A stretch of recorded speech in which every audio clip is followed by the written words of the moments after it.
have to be strong enough to be different. Because if you're in a culture, whether it be work or other, that doesn't respect human needs for sleep, for food, for breaks, then you're going to have to be bold and take it for yourself. But leadership is made up of repetitive, bold actions. Today, we're going to talk about how taking time for food and sleep positively affects your leadership abilities, and what to watch out for if you're not getting enough. I'll also share how you can start making time for eating and resting, even when you think you can't fit it in. And I'll also talk about how, as a leader, you can be more effective at promoting self-care with the people you lead. In this episode, I'm taking another walk on the streets. I won't be doing this every episode, but I just wanted to give it a test. Let me know what you think about this podcast style in the comments. This is Lucy Gable, integrative leadership coach and consultant, author, speaker, and professor at George Washington University School of Medicine. Welcome to my podcast, Leadership, Life, Health, and Happiness. Well, hello. I am back from Italy, now in Los Angeles, recording now as I take a walk on the streets on the outskirts of the city. My idea for this particular episode occurred while I was posting about last episode. My post for LinkedIn ended up starting by saying, "Time for a food break." What does that make you think about? Because I know when I was in my leadership positions, I didn't feel like I had time for a food break, let alone any other kinds of breaks. And in fact, I remember specifically thinking, eating was a pain. Why do we have to eat? This is so ridiculous. Why can't I just keep going without sleeping even? Why do we have to do those things? Well, I've come a long way since then in understanding why we do these things. I'm not sure where you are on the spectrum of that. Maybe you still are wondering why and fighting from having to take some time to eat and sleep. And you know what? We are living, breathing beings that need nourishment like any other living, breathing beings on this planet, like trees, like plants, birds, animals. They all need to eat. Every one of them need water, and they need time for rest. Yes, even plants, they go into their fallow stages, the times where they're not blooming as much, where they're shedding leaves, etc. We all have those cycles where we need to rest, and even more frequently, we need to be nourished. And just like all the other living beings on this planet, we function best when we observe our physiological needs, not when we try to hack them or ignore them or somehow fake them out. We can't do that. The body is what it is, And when we ignore the needs of our very human system, our body and our brain, and all the things that go with having one, we suffer the consequences. And sure, you can say, that's later, that's 20 years from now, I'm not going to worry about that now, which I know I had been guilty of myself in the past. But at the same time, you may not be thinking about the immediate requirements of your body and brain for optimal performance and the immediate consequences for not taking care. I'm going to talk about that in a minute. But I do want to get to the fact that in order to accept these natural needs of your body and brain for optimal performance, You have to be in a place where it's acceptable to do so, or you set boundaries to do so. And you have to be strong enough to be different. Because if you're in a culture, whether it be work or other, that doesn't respect human needs for sleep, for food, for breaks, then you're going to have to be bold and take it for yourself. But leadership is made up of repetitive, bold actions. How bold are you on a regular basis when it comes to talking to people, making decisions, or convincing people to do something? I'm sure there are many, many different areas of life and work where you are bold. But does it translate over into being bold to take the time for you to be your optimal self for the long run? But most of the time, for people to want to be bold and buck the system, they need to have a reason. So you may not have a reason. You may think, I'm doing just fine, getting by on hardly any sleep, minimal food, lots of caffeine, maybe some other help. And, I'm functioning extremely well, doing what I'm doing right now. So what would my motivation be to make any changes? So let me tell you why you might reconsider doing things differently. So first of all, if you are hacking your life in some way, basically not giving yourself what your body normally requires, we're all different, but it does catch up with us at some point. For some, a little bit later, and for some, a little bit sooner. But when it does, it is inevitably in ways that we can't control. Second of all, you may have no idea how good you can actually feel. When you are getting enough sleep and giving your body the nutrients it requires to be optimal, your mind functions differently, and there are so many other things that it affects in terms of your ability to handle problems, to make decisions, to be patient with people, to think things out before you say them, to be organized, to have ideas. You have much more stamina. You don't have frequent peaks and crashes in your day. You can possibly not even have that afternoon slump that everybody thinks is normal, because it's not. I mean, the list goes on in terms of how well we perform when we're giving our body and brain what they need for optimal performance. Even the smallest incremental changes can work wonders on people. I'm telling you this from experience with so many people. And I'm going to bring up another point about why this might be important for you to get started on. And that is, there's this saying that I'm sure you've heard in the past, that we need to put our own oxygen masks on first. Now, I've been around many, many health professionals for many years. And we started picking up this common phrase that you hear in the airplanes and using it for situations in health. Put on your own oxygen mask first before you help your child, is what they say. And the airlines, before you take off, while they're reviewing the safety instructions. And it corresponds really well to everything else in life. Now, you may have heard this saying so many times that you don't even think about the depth of the meaning of it. Well, I had an experience while I was on my trip in the last couple weeks that reminded me of how it works.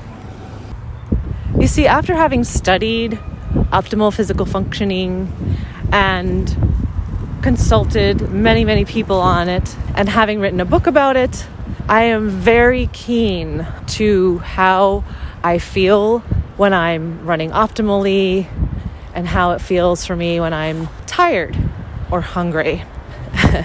Funny thing is, my husband is even more keen about it for me than I am. He picks up my signals faster than I do. He's someone looking in from the outside, and I guess for him it's visible and audible when I'm changing and when I need food. On our last day of vacation, we were in London, and we just decided to just walk around the town and find a place to eat. Now, I don't know if you've done this before without making a reservation. Let's just go walk and see what we find, right? Sometimes that ends badly in terms of I end up waiting just a little bit too long to eat because, we're taking too long to make the decision. We thought we'd find a place earlier. Maybe there are no reservations available, so it takes us longer, which of course was the case on this day. So it was probably an hour and a half, 2 hours after we set out looking for a restaurant. I started going down in blood sugar, going down in energy. I did notice myself getting a little less patient, a little more irritable. I know how to control that, but it adds to the energy you need to expend in order to control, not just expressing what you're feeling, right? My husband noticed that I started walking much slower. I just didn't have the energy. I didn't notice it. I felt like it was normal pace, just kind of a leisurely walk, but he noticed the difference. We both knew it was time to find a restaurant pretty quickly. And let me tell you, I can feel it in just a matter of minutes after taking my first few bites. And it's got to be the bites of the right food. When I am going down in blood sugar, it's got to be carbohydrates that I'm eating first. Otherwise, that uplift is not going to happen. And I talk about this and why it works in my book, Eat to Lead. Now, I'm telling you that story because I wanted to give an example of the immediate effects of food and how having the right energy and the right fuel for your body and mind makes a difference immediately. How you interact with people, how well you think at work and in difficult situations. And of course, there are immediate effects of getting a good night's sleep, as we all know. Once you start to find out how you feel on a good full night of restful sleep, you will notice the difference when you don't get enough sleep, even for just one night. So what if you're already at that point where you know you want to get enough sleep, you know you want to eat right, you know you want to give yourself some breaks for your mental optimal performance, and you may not feel like you're in an environment or a culture that supports that? Well, that's why we need to start being creative, and we have to start looking for opportunities to take to get what we need. That's your first step. And you have to be open to possibilities to show up. One of the most important things, though, is that you don't blame the culture or other people or other situations for not allowing you to have what you want and need for yourself. Because once you start doing that, then you have given up your power. You give your power to whomever or whatever you're blaming. Because remember, you are ultimately responsible for how you live your life and how you take care of yourself. Okay, so if you have given yourself a good amount of time to work on getting some new, good, healthy habits going in your life, and you've done all that you can do on your side, and you know that there are some things in your life that you are up against that really are not in your control, then it's time to start addressing the outside issues. And this is also an extremely creative process. There are innumerable ways to attack issues in life. It just depends on what you're comfortable with and what you're up for. But I will say that if we're talking about work and if you're not responsible for making the decisions as much, then it is worth having a discussion with your immediate supervisor about a few things that you need. Communication is so helpful and so useful, and so many people just don't even try. If you don't ask for what you need, you'll never know if you could have gotten what you needed. You'll never know how easy it possibly could be. And if you're having problems figuring out how you might start those conversations and you'd like a little help and some tips from me, I've got some of that in podcast 5 called Difficult Conversations. And if you are the decision maker and you do have the flexibility to change your schedule a bit, that's important for you to start thinking about. And it's also important for you to remember that everyone on your team, everyone who you lead is watching you. And they are absorbing what you do as an example for what they should be doing. Always. And I have firsthand experience with this as a leader myself, as well as someone who has walked into organizations to help them be healthier and work more smoothly together. I've seen it in all different forms and facets, that even if you are trying to create culture that supports people in their health and well-being and optimal performance, no matter how hard you try, if you're not leading by example, no one's going to change. No one's going to follow it, and no one's going to take it seriously. Show people that you take lunchtime seriously, that you take time for workouts, that you go home at a reasonable hour, or that you value sleep. You can also show them that there are times when we have to push harder and sacrifice a little bit. So physical energy for humans and the energy we need to put into our work ebbs and flows constantly. And we can roll with that in order to be optimal. So as a leader of an organization or of a team, you have to do both.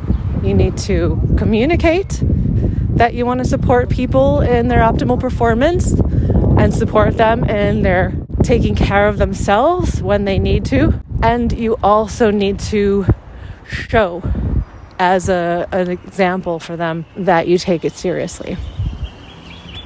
And if you do take it seriously, you've got to talk to people individually about their well-being at work and otherwise. Wherever you're leading people, you want to ask them questions about how they're doing, because there are so many people that won't say anything. They'll just grin and bear it. You'll watch their performance going down. You'll watch them becoming a different person than the person you hired, and they won't say anything to you. And if you don't ask them, sooner or later, one, they're going to leave the job because they feel like it doesn't fit them anymore. Or two, they're going to speak loudly to all of their colleagues about how much they hate the job and how much they dislike you. So speaking to people when we see their performance going down, or if we see that they are not taking good care of themselves, it really is something that we as leaders need to start doing in this day and age. And I'll tell you that from the research and the write-ups that are out there already on whether or not this works, it works. People appreciate it, and they appreciate you and they will want to work better for you and harder for you. And if you have their back, they're going to want to have yours. Of course, every situation is different. And this is the kind of work that I do with people in private, for teams, and with individuals. We figure out how it'll work for them in their individual situations. I'd love to hear if you're currently working on making changes in your life that support your health and happiness. Let me know in the comments or send me an email. If you like this podcast, tell me by giving me 5 stars or click the like button. And follow to keep listening, because soon I'll be announcing a group program for leaders who want to be more balanced in their own life and cultivate their top leadership skills for others. This is Lucy Gable. See you next time.